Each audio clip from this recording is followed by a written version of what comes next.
अस्सलाम वालेकुम रहमतुल्लाहि व बरकातुहू। ये वीडियो उन तमाम कैंडिडेट्स के लिए हैं जो नर्सिंग एड या किसी भी कॉम्पिटिटिव एग्ज़ाम्स की तैयारी कर रहे हैं। उन सभी कैंडिडेट्स के लिए ये वीडियो बहुत ही फ़ायदेमंद रहेगा। तो वीडियो को स्टार्ट करने से पहले मैं बता दूँ, आप हमें फ़ॉलो अप कर सकते हैं फेसबुक पेज पर भी, लिंक आपको डिस्क्रिप्शन बॉक्स में मिल जाएगा। और दूसरी बात, जो नर्सिंग एड या कोई भी कॉम्पिटिटिव एग्ज़ाम आप तैयारी कर रहे हैं, तो आप हमारे चैनल में जाइएगा और वहाँ पे आपको शॉर्ट वीडियोस मिल जाएँगे। उनसे आपको कुछ क्लियर कॉन्सेप्ट्स मिल सकते हैं। वहाँ पे हमने डिस्कस किया है, प्रोटीन्स हैं, कार्बोहाइड्रेट्स हैं, फैट्स हैं और भी बहुत सारी चीज़ें हैं, उनसे आपको क्लैरिटी मिल जाएगी। तो इस वीडियो में हम बहुत सारी चीज़ें डिस्कस करेंगे। हम देखेंगे क्या क्वेश्चंस आ सकते हैं, किस तरह का पैटर्न आ सकता है और किस तरह से उन क्वेश्चंस को हैंडल करें, किस तरह से हम राइट आंसर तक पहुँच सकते हैं, वो हम देखेंगे। उसके बाद हम देखेंगे जब आपके एग्ज़ामिनेशन सेंटर में आप जाएँगे तो किन चीज़ों का आपने ख़्याल रखना है, किस तरह से अपने पेपर को टैकल करना है, वो सारी चीज़ें हम इसमें डिस्कस करेंगे। तो वीडियो थोड़ी-सी लंबी हो सकती है, लेकिन ये आपके लिए बहुत ही ज़्यादा फ़ायदेमंद रहेगा। तो जैसा कि आप सभी कैंडिडेट्स को पता है कि सिक्किम सूरा की तरफ से एक एडवर्टाइज़ नोटिफ़िकेशन आई थी, जिसमें से उन्होंने 123 के करीब नर्सिंग एड की पोस्ट निकाले थे।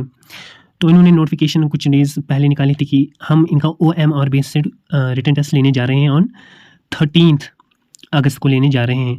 तो इन्होंने ये भी बोला था कि जो क्वेश्चन पेपर आ जाएगा उसमें से आपको क्वेश्चंस देखने को मिलेंगे जो 10+2 क्वालिफ़िकेशंस के अकॉर्डिंग है। उसमें से फिज़िक्स, केमिस्ट्री और बायोलॉजी में आपके जो क्वेश्चंस होंगे इनके बेस्ड होंगे।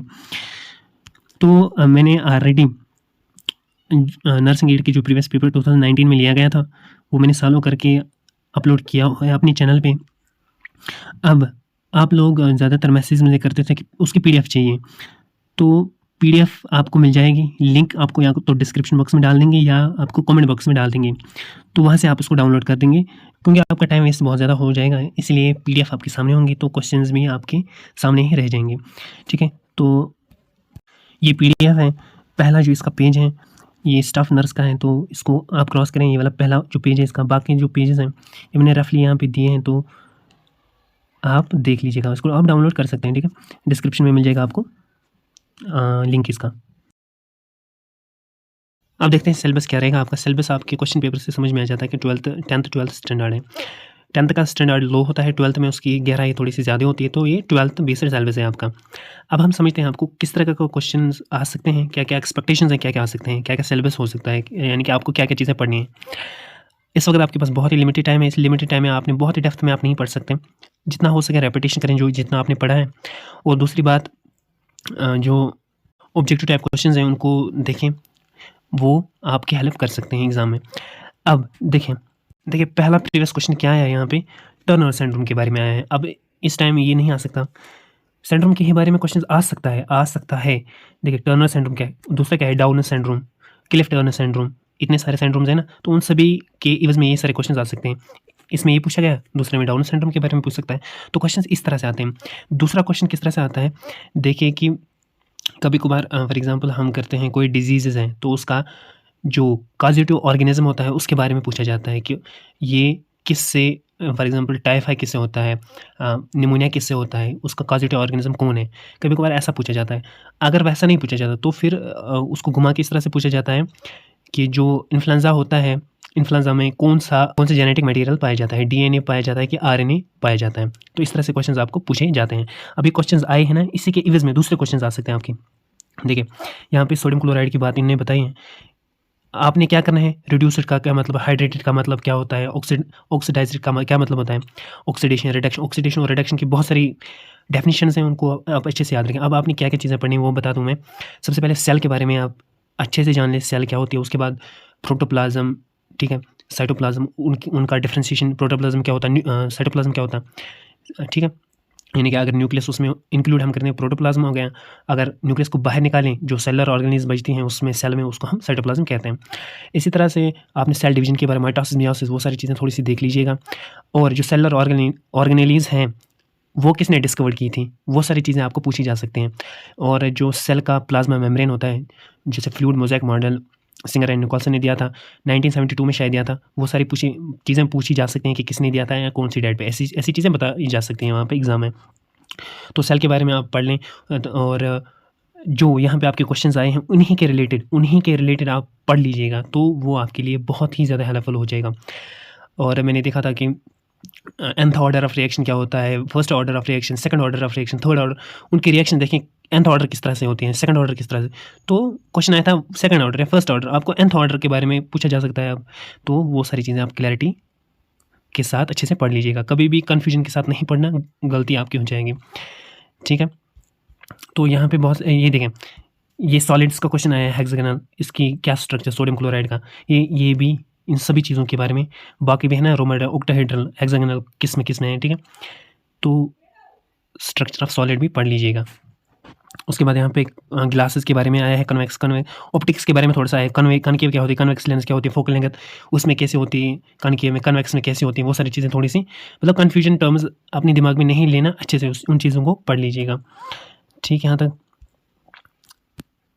इस क्वेश्चन से हमें समझ में आ जाता है कि एंडोथर्मिक एक्सोथर्मिक रिएक्शन पूछी जा सकती है, एंडोथर्मिक रिएक्शन क्या होती है, एक्सोथर्मिक रिएक्शन क्या होती है, फोटोकेमिकल रिएक्शन क्या होती है, इस तरह के क्वेश्चन आपसे पूछे जा सकते हैं। अब ज़रूरी नहीं है कि यही आ जाएगा। और एक बात मैं बताता हूँ, आपने क्या कवर करना है, मोस्ट इंपॉर्टेंट, आप इवोल्यूशन जो है ना आपकी बायोलॉजी में, उसको बड़े अच्छे से पढ़ लीजिएगा, उसके बहुत सारे क्वेश्चन आए हुए थे और इस बार भी आने के चांसेस बहुत ज़्यादा हैं। तो ये देखिए राइबोसोम्स के बारे में, ये तो मतलब सेल के बारे में है राइबोसोम्स, आप एंडोप्लाज्मिक रेटिकुलम पढ़ें, सेलुलर ऑर्गेनेल जब आप पढ़ेंगे वहाँ पे आपको राइबोसोम्स भी क्लियर हो जाएगा। फ्लोपियन ट्यूब्स यानी कि रिप्रोडक्टिव सिस्टम के बारे में आप मतलब बेसिक नॉलेज आपको पता होनी चाहिए, यूरेटर क्या होता है, यूट्रस क्या होता है, ओविडक्ट क्या होता है, वासा डिफरेंस क्या होता है, उनके दूसरे नाम्स भी होते हैं, वो सारी चीज़ें बहुत अच्छे से आप क्लियरिटी के साथ पढ़ लीजिएगा। ये देखिए मोलैरिटी, मोलैलिटी, इन चीज़ों के बारे में, मोलर कंसंट्रेशन ये क्या होता है, इन डेफिनेशंस को बड़े अच्छे से क्लैरिटी के साथ समझें। इसी तरह से क्वेश्चन आ सकते हैं, बस सेम ही आ जाएगा, जो क्वेश्चन पूछे गए हैं ना उसी के रिलेटेड आपकी एग्जाम्स जो नेक्स्ट आने वाला है ना आ जाएगा, एक्सपेक्टेशंस बहुत ज़्यादा हैं, इसी तरह से आ जाएगा। तो अब चलते हैं, हम देखते हैं कि पेपर को किस तरह से एनालाइज किया जाता है, यानी कि आप यहाँ पे देखें हम क्वेश्चन को किस तरह से हमें अंडरस्टैंड करना होगा और किस तरह से हमें राइट आंसर तक हम पहुँच सकते हैं। जो भी यहाँ पे मेडिकल, एक्चुअली मेडिकल का है तो मेडिकल स्टूडेंट्स को समझ सकते हैं, लेकिन जो बाकी है ना उनको एक क्लू मिल सकता है कि किस तरह से हम एक क्वेश्चन को टैक्ट कर सकते हैं। यहाँ पे क्वेश्चन हम अच्छे से नहीं पढ़ते। देखिए क्वेश्चन पूछ क्या रहा है हमसे, ये कह रहा है कि एक एल्डरली है, उसमें हाइपोक्सिया कंडीशन हो गई, यानी कि वो सांस अच्छे से नहीं ले पा रहा, उसकी हीमोग्लोबिन लेवल जो है 5.2 है। यहाँ पे ही मैटर इन्होंने बता दिया है, विच टाइप ऑफ हाइपोक्सिया, उसमें कौन सा टाइप ऑफ हाइपोक्सिया हो गया। यहाँ पे circulatory hypoxia answer, hypoxia, histotoxic hypoxia और एनेमिक हाइपोक्सिया। तो जब मैंने ये क्वेश्चन देखा, क्योंकि मैंने पढ़ा ही नहीं था ना, इस तरह के क्वेश्चन आते हैं, तो इन्होंने क्वेश्चन घुमा के हमसे पूछा है। तो यहाँ पे इन्होंने ना पूछा है कि ये बताएं मुझे कि ये कौन सा टाइप ऑफ हाइपोक्सिया है। देखिए यहाँ पे ये वाला हाइपोक्सिया है, क्योंकि इसकी हीमोग्लोबिन 5.2 है, तो 5.2 मीन्स कि इसकी हीमोग्लोबिन ही कम है। इस वजह से जो है इसमें खून की कमी की वजह से जो हाइपोक्सिया हुआ है ना, इसी वजह से हुआ, इसी को हम फिर कहेंगे एनीमिक हाइपोक्सिया। देखा किस तरह से हमने इसको किया, ये क्वेश्चन में ही हमने फाइंड आउट कर दिया इसका आंसर, ठीक है। सर्कुलेटर हाइपोक्सिया हो ही नहीं सकता, ये बाकी चीज़ें तो हो ही नहीं सकती, लेकिन इसको रिलेट करने के बाद हमें पता चला कि ये क्वेश्चन जो है इसका आंसर कैसे हमने निकाला, ठीक है। आगे अब देखते हैं दूसरा क्वेश्चन। देखिए दूसरा क्वेश्चन कन्फ्यूज़न करने के लिए किस तरह से इन्होंने डाला हुआ है। यहाँ पे इन्होंने कहा है when a bone ends damaged.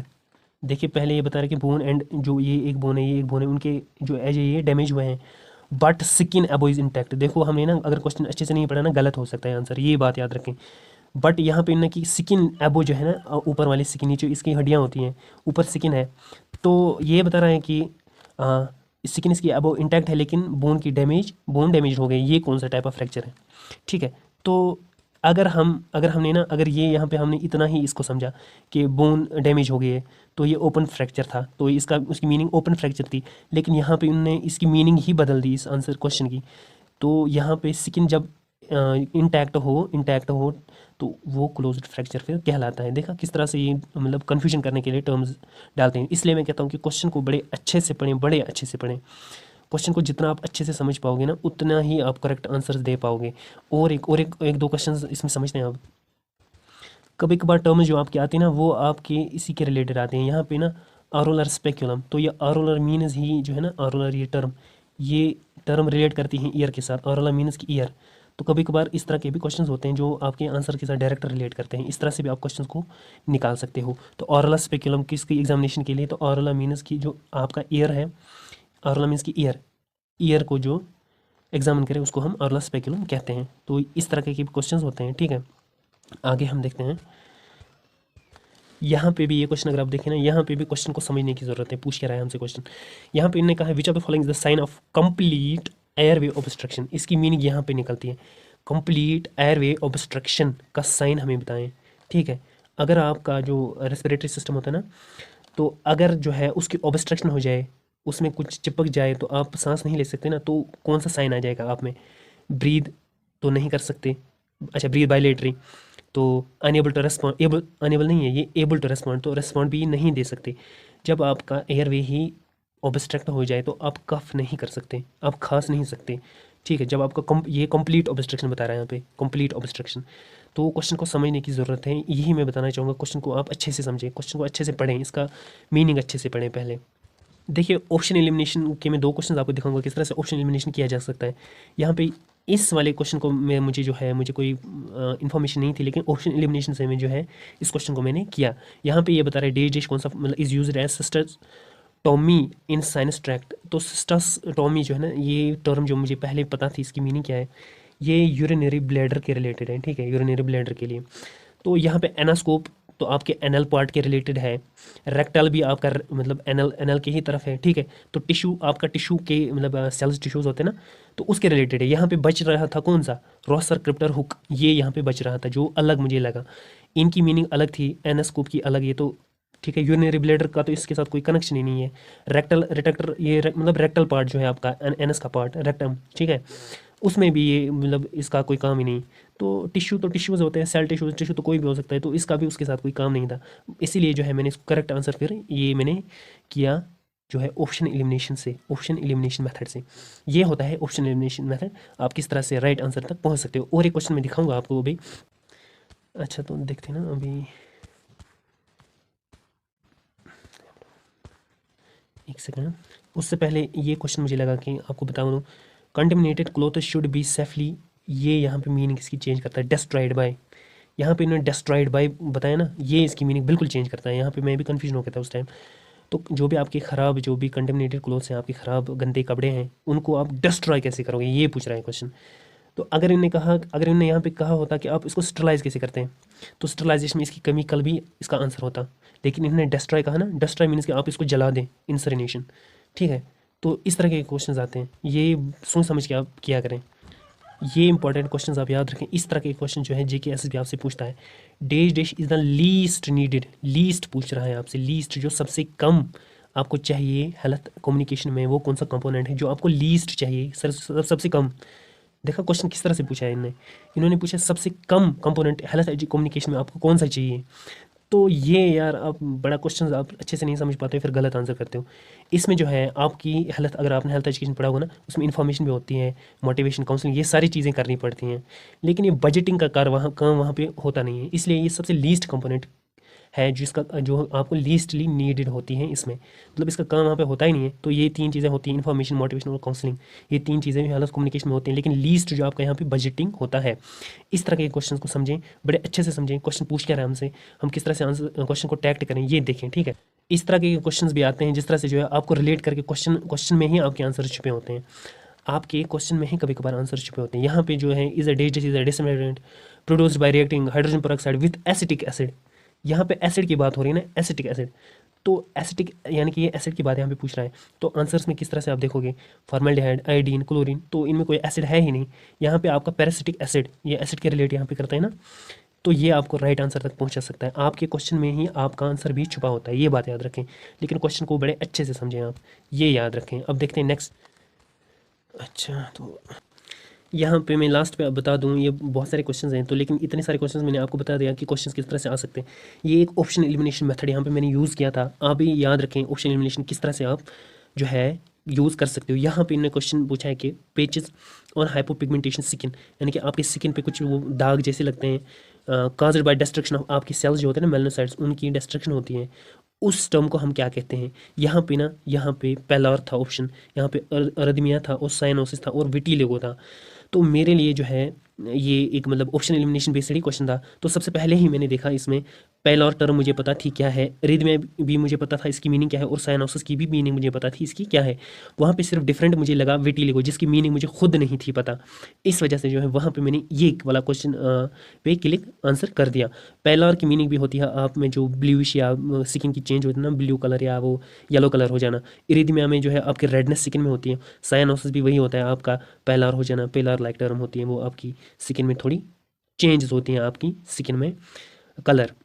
But यहाँ पे ये हमसे पूछ रहा था हाइपो पिगमेंटेशन की बात, ठीक है ना, कि यहाँ पे तो ये कलर देते हैं, यहाँ पे हाइपो पिगमेंटेशन की बात हो रही थी।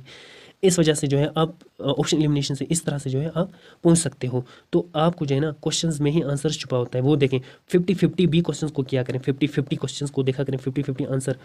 मतलब जिस तरह से यहाँ पे रेगुलेटरी अप्रोच है, रेगुलेटरी अप्रोच में इसमें आप पहले देखें दो ऐसे कौन से हैं जो आपको लगते हैं दो दो में आंसर है। आपको लगता है मोटिवेशन भी है और मैनेजर प्रिवेंशन भी है, इन दोनों में फिर आप डिसाइड कर लें कौन सा आपको राइट आंसर चूज़ आप कर सकते हो, ठीक है। तो इस तरह से जो है आप क्वेश्चन को टैक्ट कर सकते हैं। होप कि आज का जो ये लेक्चर है ना आपके लिए बहुत ही फ़ायदेमंद होगा। जब कभी भी आपका एग्जामिनेशन हो, जिस दिन भी हो, एग्जामिनेशन में अपने दिमाग को इस तरह से प्रिपेयर करें, आप खुद को ना ही ज़्यादा एक्साइटमेंट करें, ना ही ज़्यादा नर्वसनेस हो जाएं।